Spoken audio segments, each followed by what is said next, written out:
오늘은 제가 최근에 수술해드린 환자분의 케이스를 보면서 코 수술을 할 때 어떻게 환자분을 수술 전에 분석하고 계획을 세우고 수술을 시행했는지, 그리고 그 결과는 어떤지에 대해서 한번 설명드려 보겠습니다.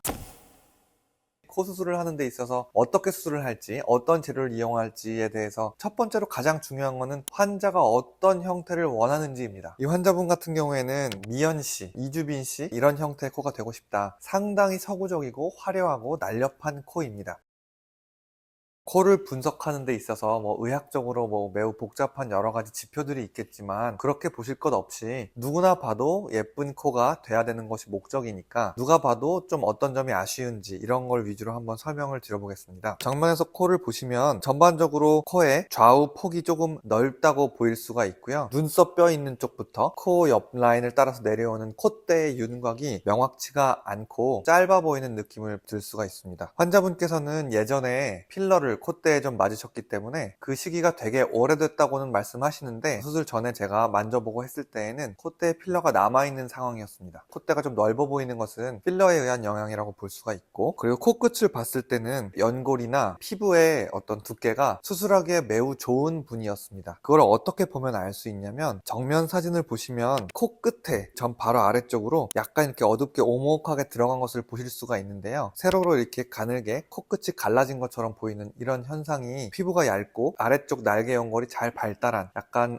서구적인 형태의 코에서 잘 보이는 양상입니다. 옆모습을 보시면 이마도 되게 볼록하게 예쁘시고 입이 많이 나왔다거나 무턱이거나 그렇지 않고 적당한 위치에 있는 것을 아실 수가 있는데요. 아쉬운 점이라고 하면 코의 전반적인 크기가 전체적인 얼굴의 이 입체감에 비해서 많이 부족하기 때문에 얼굴이 옆에서 봤을 때 이렇게 볼록한 입체적인 느낌이 되지가 않고, 전반적으로는 평면적인 코끝의 위치를 또 한번 우리가 살펴봐야 되는데요. 이분의 코끝의 위치는 그냥 사진에서 딱 보시면 느끼시겠지만 아주 좋습니다. 특별히 들리거나 특별히 처져 있지 않고요. 콧구멍이 약간 이렇게 좀 들린 듯한 아주 살짝 용코 같은 느낌이 있기는 한데, 이 정도는 코끝을 높이면서 양쪽 날개 연골이 안쪽으로 모이면 자연스럽게 해결되는 정도고 심하다고 보이지는 않습니다. 그래서 이런 코에서는 코끝을 위로 들거나 내리거나 하지 않고 그대로 앞으로 높이만 높아지고, 콧대도 거기에 따라서 지금 각도도 좋기 때문에 코끝이 높아진 만큼 콧대도 따라서 높아지면서 이 각도를 유지하도록 그런 수술을 하면 되는 케이스입니다.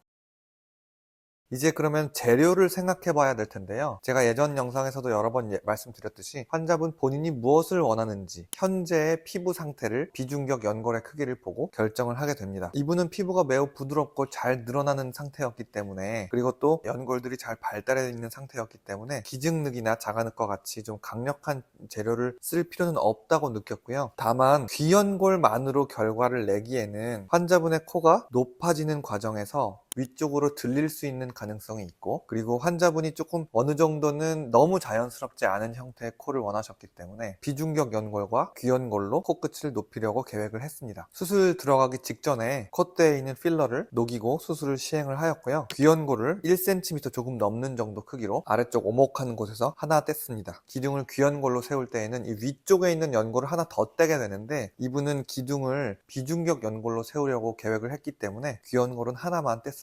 비중격 연골을 뗀 거를 보여드릴 텐데요. 가장 긴 길이가 2cm, 한선 2.5cm 정도 나오기 때문에 꽤 튼튼했기 때문에 코끝을 높이기에 기증늑이나 자가늑 없이도 충분히 사용할 수 있는 상태였습니다. 지금 이분 같은 경우에는 제일 위쪽 미간은 많이 높이지 않으면서 코끝으로 이어지는 중간 부위를 많이 높일 수 있도록 콧대 쪽은 얇고 아래쪽으로 내려올수록 두꺼운 형태의 특수한 형태의 실리콘 보형물을 사용했습니다. 우리가 흔히 몇 밀리다 몇 밀리다 이야기하는 것은 미간 쪽이 오목하게 많이 패여 있어서 미간 쪽을 높이는 형태의 실리콘 보형물이 아주 가장 흔한데, 그런 보형물 같은 경우에는 미간에서 가장 두껍고 갈수록 아래쪽으로 내려갈수록 얇아지는 형태가 되는데요. 그랬을 때 미간에서 제일 두꺼운 곳의 높이를 대략 이야기하는 것입니다. 그러니까 이분은 보형물의 타입이 그런 타입이 아니었기 때문에 우리가 일반적으로 이야기하는 수치로는 4.5mm인데요. 말이 4.5mm지 미간의 두께는 매우 얇고 아래쪽으로 내려오면서 코끝의 바로 위쪽을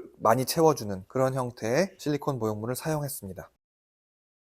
그래서 수술 직후의 사진을 보시면 코끝이 지금 제가 조금 이제 기둥을 세우고 귀연골을 얹고 하면서 막 닫았기 때문에 약간 부어 있으면서 그래서 약간 들린 듯한 느낌을 볼 수가 있는데요. 이후에 붓기가 빠지는 과정을 보면 들린 듯한 느낌은 금방 좋아지고 점점 코끝이 아래로 쭉 뻗는 직반 느낌으로 나오는 것을 볼 수가 있습니다. 일주일째 실밥 뽑은 직후의 사진을 보시면 그렇게 생각하시는 것처럼 어마어마하게 부어 있거나 하지는 않다는 것을 보실 수가 있습니다. 수술 전에 보였던 콧대가 높음에도 불구하고 콧대에서부터 코끝까지 떨어지는 코의 윤곽이 뚜렷하지 않았던 부분, 수술 전과 후를 비교해보면 넓게 퍼져 있는 필러보다 좁고 높게 윤곽을 보여주는 실리콘 보형물이 훨씬 더 그런 면에서 더 예쁜 결과를 보여주고 있는 것을 볼 수가 있습니다. 제가 이제 수술을 하면서 환자분들께 수술 전에 뭘 원하는지를 저와 잘 커뮤니케이션 해야 된다고 하는 이 부분의 결정에서 중요한데요. 하는 과정에서 마지막 순간에 제가 코끝의 연고를 한 장 얻느냐, 두 장 얻느냐, 세 장 얻느냐에 따라서 조금은 더 화려한 코가 나올 수가 있고 조금은 더 자연스러운 코가 나올 수가 있습니다. 코 수술을 하는 의사들이 이제 그 마지막 과정에서 고민을 하는 편입니다. 코끝의 높이를 최종적으로 결정할 때 환자분과 나눴던 이야기를 떠올리면서 여기서 조금 하나를 더 올려서 조금 더 화려한 코를 만들지, 적당히만 올려서